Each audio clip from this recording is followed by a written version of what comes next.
இன்று மாற்றத்தின் நாள். மாற்றம் உண்டு.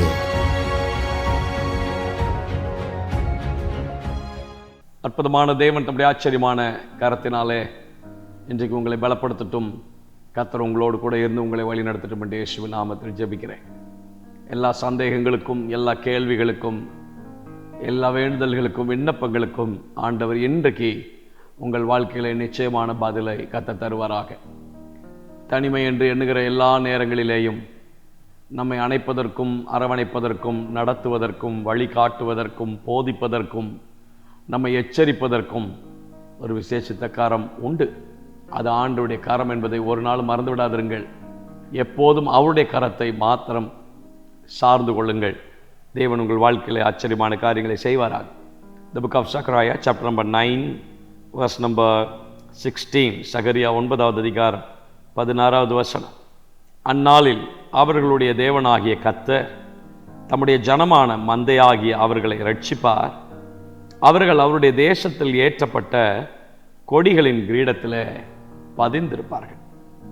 On that day the Lord their God will save them as the flock of his people. For like the jewels of a crown they shall shine on his land. அவர்கள் அவருடைய தேசத்தில் ஏற்றப்பட்ட கொடிகளின் கிரீடத்தில் பதிந்திருப்பார்கள். ஆண்டவர் தம்முடைய பிள்ளைகளுக்கு கொடுக்கிற நல்ல ஒரு வாக்குத்தத்தமும் மேன்மையும் கனமும். சங்கீதக்காரனாகிய தாவீது தேவனை துதிக்கும் போது சொல்லுகிறார், Lord, you are my God. நீர் என்னுடைய தேவன், நீர் என்னுடைய தேவன் என்று சொல்லும்போது எவ்வளவு மேன்மையும், அதனால் எவ்வளவு ஸ்லாக்கியங்களும் பெருமையும் நம்முடைய தேவனை குறித்து நமக்கு உண்டாகிறதோ. கர்த்தர் தம்முடைய பிள்ளைகளை குறித்து, தம்முடைய பிள்ளைகளுடைய மேன்மையை குறித்து ஒரு வார்த்தையை இங்கே பதிவு செய்து வைக்கிறார். அவர்கள் அவருடைய தேசத்தில் ஏற்றப்பட்ட கொடிகளின் கிரீடத்தில். அப்படி என்றால் யார்? தேவனால் நம்பப்பட்டவர்கள், தேவனுடைய நம்பிக்கைக்கு பாத்திரவான்கள். கர்த்தர் இன்றைக்கு உங்களை நம்ப முடியுமா? ஆண்டவர் எதிர்பார்க்கிற எல்லா காரியத்திலையும் ஆண்டவர் உங்களை நம்ப முடியுமா? கர்த்தருடைய நம்பிக்கைக்கு நீங்கள் பாத்திரவான்களாக இருக்கிறீர்களா? எந்த ப்ராஜெக்டை உங்கள் கையில் கர்த்தர் கொடுத்தாலும் யோசிக்காமல் செய்வீங்களா?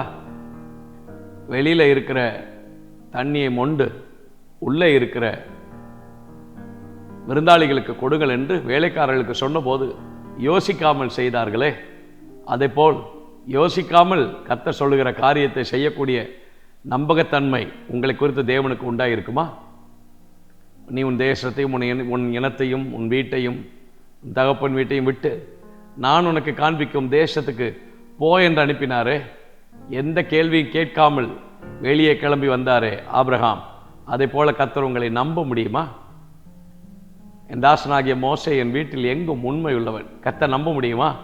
அப்படிப்பட்ட நம்பிக்கை உங்கள் மேல் தேவனுக்கு இருக்கும் என்றால் இன்றைக்கு ஆண்டவர் உங்களை பார்த்து தான் சொல்கிறார், அவர்கள் அவருடைய தேசத்தில் ஏற்றப்பட்ட கொடிகளின் கிரீடத்தில் உங்களையே மேன்மையாக, உங்களையே மகிமையாக, உங்களையே கனமாக, உங்களையே கீர்த்தியாக, உங்களையே புகழ்ச்சிக்குரிய பாத்திரமாக வைத்து தேவன் தம்முடைய அதிசயத்தை, ஆச்சரியமான காரம் உங்களோடு கூட இருக்கிறது என்பதை கர்த்தர் விளங்கப்படுவார்.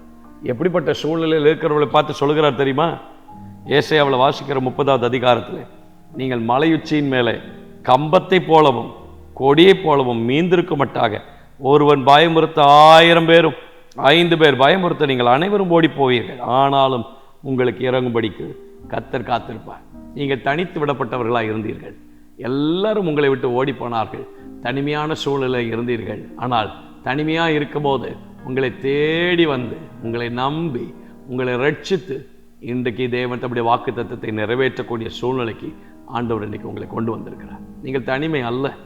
கர்த்தர் உங்களை நம்ப முடியும் என்று சொன்னால் கர்த்தர் நம்புகிற எவரையும் அவர் மேன்மைப்படுத்தி கனத்துக்குரிய பாத்திரமாக, மேன்மைக்குரிய பாத்திரமாக, கீர்த்தியாக, புகழ்ச்சியாக கர்த்தர் உங்களை மாற்றுவார். அவர்கள் ஏதோ ஒரு இடத்துல அல்ல, அவருடைய தேசத்தில். அவர் நம்புகிற பிள்ளைகளை ஒரு நாளும் இந்த வருஷத்தில் டவுன்ஃபாலாக கர்த்தர் விடவே மாட்டார், விடவே மாட்டார், விடவே மாட்டார். உன்னதமான ஒரு ஸ்தானம், உயர்ந்த ஒரு ஸ்தானம், மேன்மையான ஒரு ஸ்தானம், உச்சிதமான கோதுமையினால் உங்களை திருப்தியாக்கி மேய்ச்சலுள்ள இடங்களில் கர்த்தர் உங்களை நடத்தி, ஆமென், ஸ்தோத்திரம், பசும்புல் மேய்ச்சலில் ஆச்சரியமாய் கர்த்தர் உங்களை நடத்தி செழிப்பான இடத்துக்கு கர்த்தர் உங்களை கொண்டு வந்து அவரே நீதியின் சூரியனாக உங்களோடு கூட இருந்து வெளிச்சமாய் உங்களுக்கு பாதுகாட்டி அவர் உங்களை நடத்துவார். கர்த்தர் உங்களை நம்ப முடியும் என்றால் உங்கள் வாழ்க்கை சாதாரண இடத்தில் அல்ல, உங்களையே மேன்மையாக, உங்களையே கனத்துக்குரிய பாத்திரமாக, உங்களையே மேன்மைக்குரிய பாத்திரமாக, உங்களையே கீர்த்தியாக, புகழ்ச்சியாக கர்த்தர் உங்களை கனப்படுத்தி ஆண்டவர் உங்களை மேன்மைப்படுத்துவாராக. தேவனே, பிள்ளைகள் அப்படி ஆசீர்வதி, பிள்ளைகள் அப்படி பலப்படுத்தும். தேவனுடைய கரம் உடைய பிள்ளைகளோடு கூட இருந்து தம்முடைய விசேஷித்த நன்மைகளினாலே நிறைத்து பலப்படுத்தும்படியாய் ஆண்டவருடைய கரத்தில் எங்களை விட்டு கொடுக்கிறோம். கிருபைக்குள்ளதாய் மறைத்துக் கொண்டோம். இயேசுவின் நாமத்தில் ஜெபிக்கிறோம் நல்ல பிதாவே. God bless you. God bless you. தைரியமாக இருங்க. சோர்ந்து போக வேண்டாம், சோர்ந்து போக வேண்டாம். கர்த்தர் உங்களை மேன்மைப்படுத்துவார். ஆமென்.